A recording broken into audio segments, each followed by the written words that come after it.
artivism is like any other form of activism, right? I think the only difference is the form, and because the form is different, I think the message is reaching different people in different ways. And I think that because art and activism are constantly pushing these boundaries that we have and envisioning new worlds for us, artivism is always tasked with the responsibility of inventing a new vocabulary and building new platforms and, dishing out different mediums for the times, right? Like recently, to name a few, I don't know if you saw it went viral, Peru's beauty pageants were addressing femicide, right? And Black Twitter is indivisible and undefeatable and bringing new eyes to old cases and building this momentum for this Latoya Brown case. Pixar is out here. I saw Zootopia like 3 times, and it's about police brutality and government corruption and stereotypes. And, I just think that is what artivism is about, right? And I think the beauty in this is that you don't necessarily have to be an artist to engage in artivism or creativism, if you will.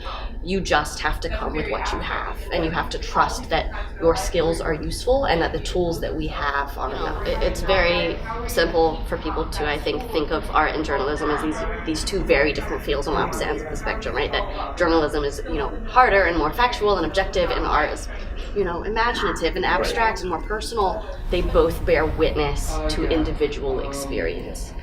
And that we both make it a point to expand what is very often a very one-dimensional view of marginalized and forgotten and dismissed people and communities.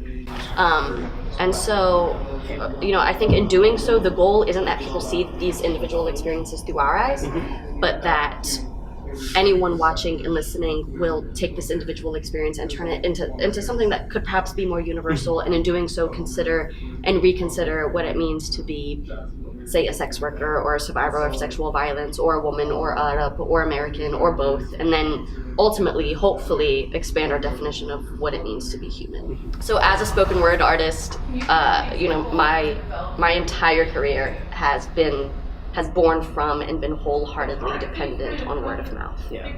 And so I am forever grateful to anyone who has ever decided to come to a show, who has sat through the show, and who decided to listen to me while I was talking about whatever the hell I was talking about at the time, and who was moved enough to remember it a few years later, or to find some comfort in it, or to share it with a friend and pass the message along.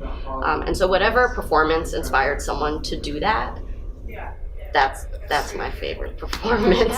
Delta had found my work or kind of heard about me from someone else. That seems to happen a lot to me. I'm very lucky to have it. They gave me a call and they asked me if I would be interested in the project, and there was an amazing crew and team working on the commercial.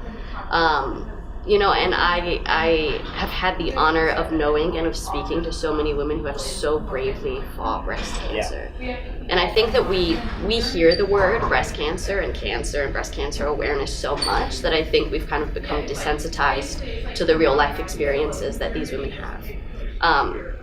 And I have personally seen the toll that it takes on these women and their children and their families and their loved ones and their friends, and that pain is enormous. So I think was just really humbled and really grateful to be able to lend my services and my voice to women who have fought that fight and women who are fighting that fight, and anyone who is finding and fighting for a cure. It's just really, really humbling and so much fun to do. And it was playing in all in-flight Delta, as in-flight entertainment on all domestic Delta flights, which was huge.